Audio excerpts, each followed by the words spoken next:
Right, about a month ago, I got myself some more camera gear. I'm going to learn how to use it. That's the hard part. Anyway, as you can tell by the title of this video, I have been told that I do not have dementia. And in this video, I want to talk about how I got to that stage where that's the outcome. Also want to talk about how I got to being originally diagnosed with Alzheimer's. And then I want to finish off by talking about sort of like where to from here. So you might have seen earlier videos of me. In a recent one, I talked about how my brother and I went to an appointment with the people who diagnosed me, where they ran through the results of a neuropsychology testing that I'd done a few months earlier. And in that meeting, they said that had a bit of a decline in my cognition in some areas, but not as much as what, not to the extent that you would expect for somebody with Alzheimer's over the past, a decline over the past 12 months. And so they were, questioning the diagnosis, and they wanted, I guess, to get more clarification on what's going on. So they made a referral for me to see another team. I remember at the time, to be honest, being a little bit frustrated because I really just wanted them to say, let's just let me go do an amyloid PET scan. I can go get that done and I can find out if I got Alzheimer's or not and move on, sort of thing. But I'm very, very grateful that they didn't do that, and they actually just made a referral for me to get more like a more thorough assessment, because it wasn't just about looking at whether or not I have dementia, but if I haven't got dementia, then what else is going on? And so these doctors were able to look more into that. I don't know how many people actually get that opportunity. I was an inpatient, and it worked. It was fantastic because while I'm there, they can just do all the testing they needed to get done and get to a quick outcome. And I suspect not many people have that opportunity, so I'm extremely grateful that I was able to have that. Also, completely free. I only sort of found out not that long ago that these doctors had accepted the referral, and they'd had an opening and they said, well, can you come in sort of very soon? And so I was like, yep. And that's part of the reason why I haven't posted a video on here for a little while, is because I knew I was getting a referral made, but I wasn't sure if it was going to get accepted, and I wasn't, there was no point making videos about what could and couldn't, what possibly might happen. I thought I'd just wait and see what actually happens, and then it all happened really quickly. I had to leave quite early in the morning, very early, and I remember I was petrified. I was nauseous and scared shitless.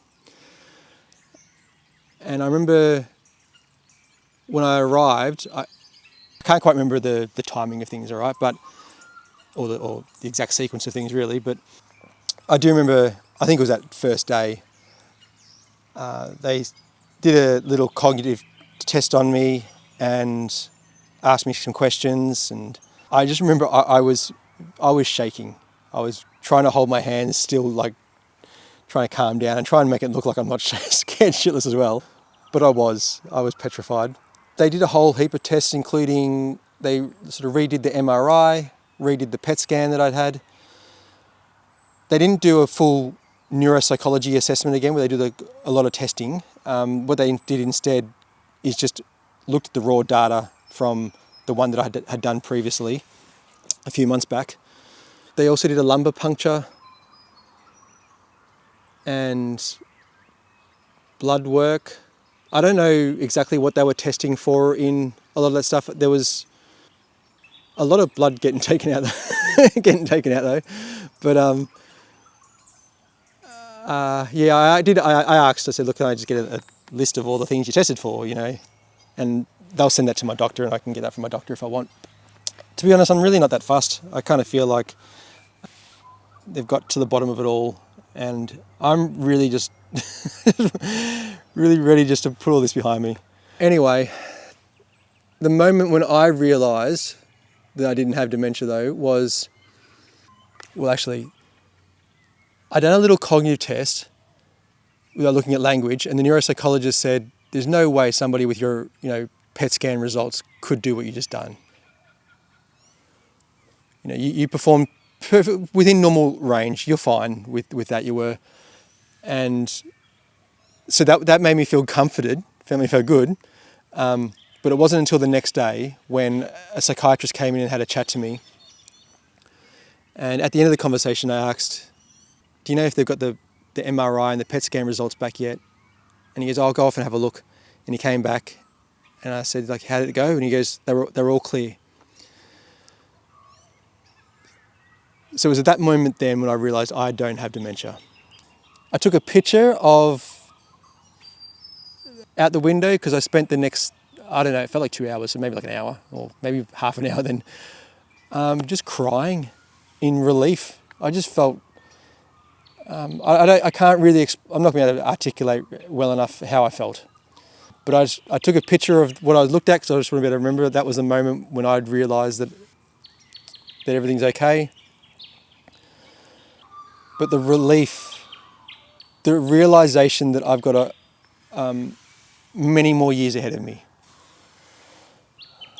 You can get hit by a bus or something tomorrow, but you know what I mean. It felt incredible.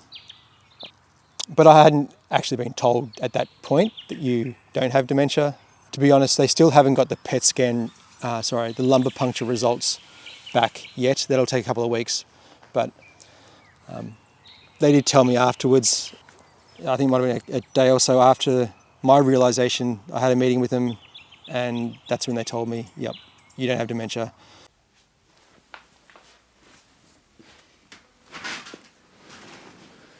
Okay, I'm going to do this again, this part, because it just wasn't making much sense. It wasn't very clear as what I was trying to say. And I'm not going to reshoot the whole thing again. I've already done that a couple of times. And so I'm just going to insert this section here. But what I really want to talk about now is, if it's not dementia, what's going on? So what have they said is the cause of my symptoms? And I also want to talk about, just briefly, what I think happened in terms of getting the diagnosis originally of Alzheimer's. Because since telling people about the change, what's happened, this outcome, I've had some people sort of be like, hey, how could they stuff that up? It's, or be a bit critical, I guess, of it. And so I sort of want to just talk to that. In terms of the symptoms and their explanation for it,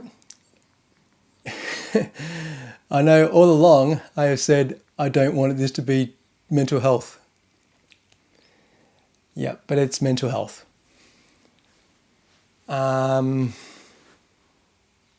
They've said anxiety, and they've said perfectionism, sort of personality trait.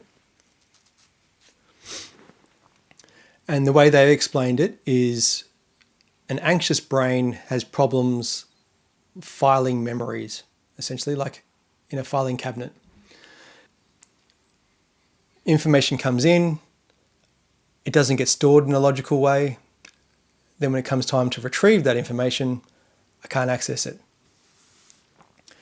And so that's why I get issues of, forgetting things, forgetting I left the stove on, forgetting where my kids are, forgetting words when I'm struggling speaking. And so an anxious brain, I guess, is just a busy brain, and it's therefore not going to process information as effectively as it should be. And the perfectionism part is very much around being overly critical of things that aren't right. And so, when you're experiencing memory and cognition issues due to the anxiety, and you're aware of those failures, you become critical of them, and instead of just taking a chill pill, you become more stressed about it, essentially. I didn't like that. I just sort of went in there saying this, please don't say this is just anxiety or depression sort of thing, because they diagnosed me because my anxiety and depression was wasn't having any problems with it. But I've got a feeling, and this is sort of, I think, probably me making an assumption here. I've got a feeling that I'm not very aware of my anxiety levels, and I say that because before my symptoms started, I had like 3 or 4 years of not having a solid poo. And I think, I don't know, the last 6 months or year of that, I had panic attacks. Now, emotionally, I was feeling fine. And I didn't think I had a problem with mental health. When I had the panic attacks, though, that's when I started realizing clearly I'm not doing so well with mental health, but the lived experience is I feel fine, though. It's just these panic attacks that pop up throughout the day, and it's this sloppy poo constantly. And then when I moved to the country, those things subsided, they went away, and I had a good year and a half of just feeling completely fine. But I was still experiencing those memory and cognition issues, which had sort of probably started creeping up, to be honest. I don't know when it started, but maybe it was even when I started having the panic attacks. And I sort of explained things away because I thought it was stress. And then when I moved to the country and thought, oh shit, it can't be stress because I'm feeling fine, but I'm still having these memory problems. I think that's probably when the perfectionism starts really kicking in too. Me sort of noticing these things that I can't explain now and thinking, shit, there must be something going on. And then you get a diagnosis, and that just adds fuel to the fire. Like, it just magnifies everything. It definitely is not about taking a chill pill. It just adds stress. And so, you start telling yourself, oh shit, that's Alzheimer's, that's Alzheimer's. You pick up on every little flaw. I really crashed too in October last year when I started forgetting those routine actions, things like forgetting, like just not knowing how to put a shopping trolley away or how to turn the shower off, how to turn the car on. I started doing these things and I started really freaking out.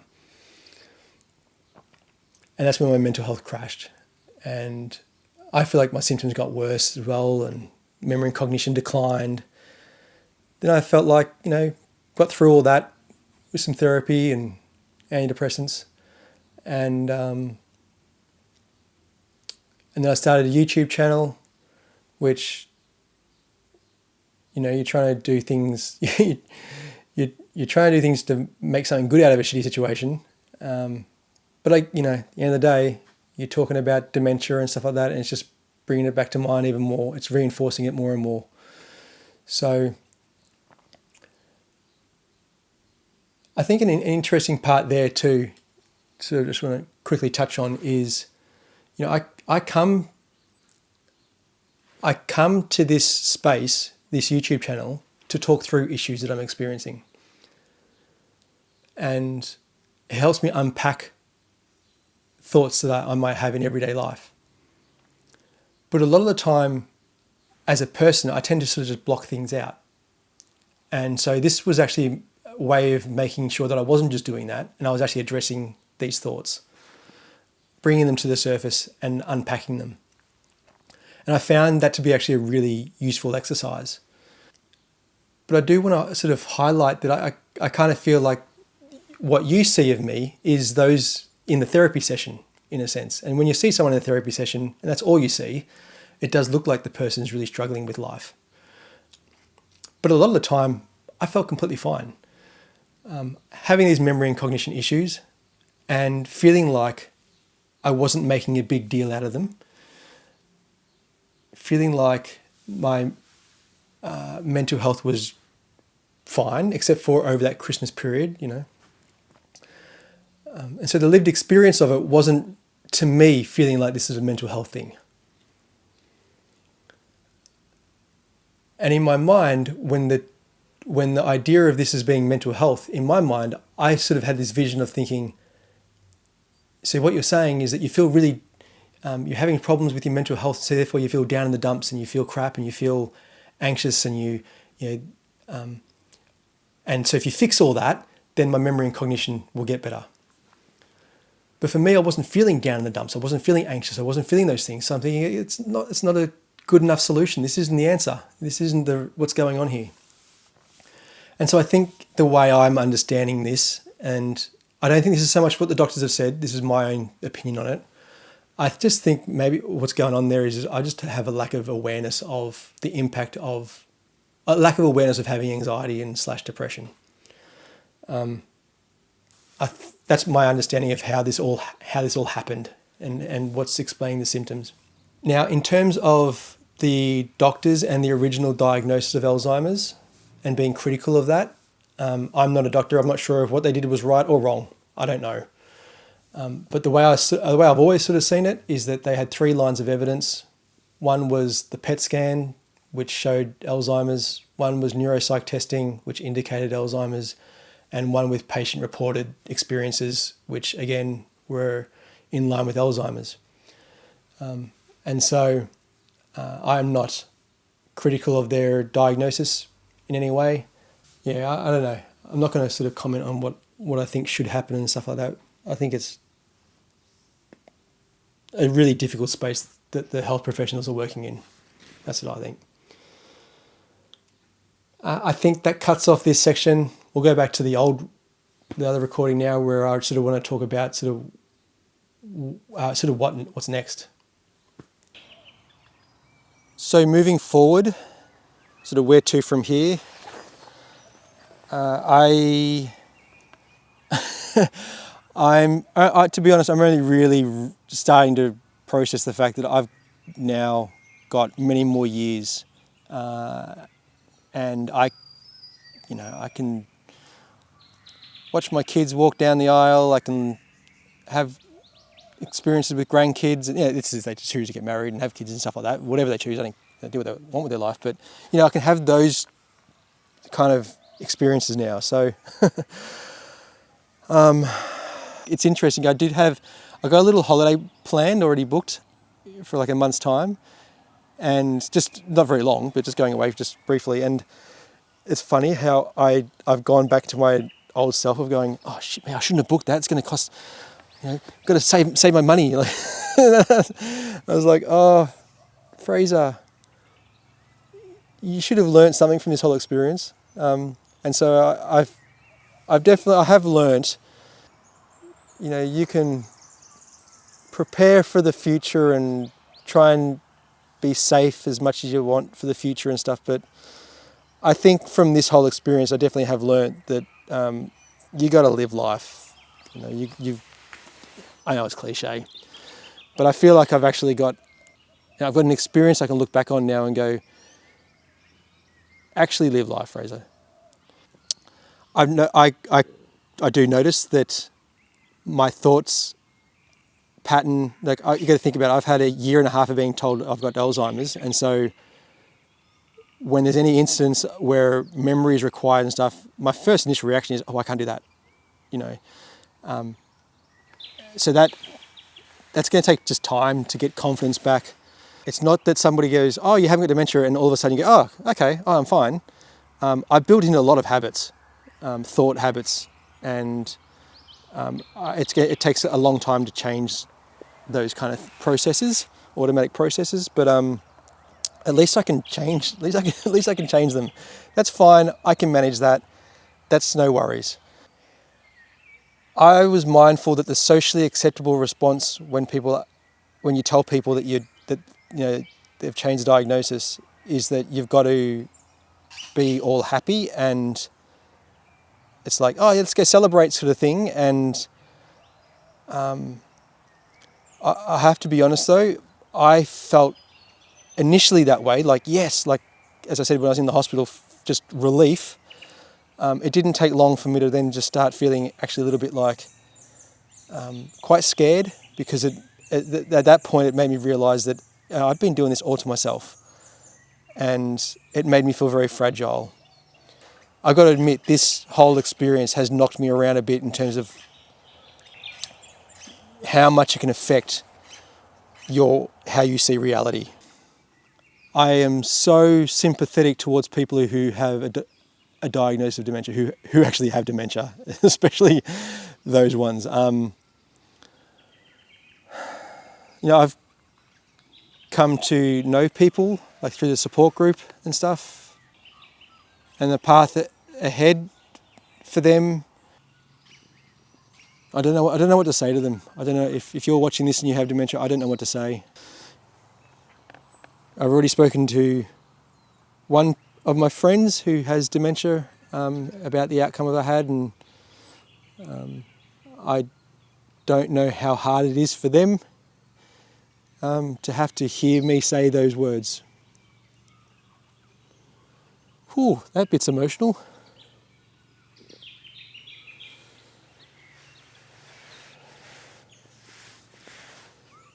It's isn't it? I guess another aspect of all this is this YouTube channel. So you might have noticed I've changed the names of all of the videos. So hopefully, because my biggest concern was always, oh no, someone looking at this thinking that's what dementia looks like when it's not dementia.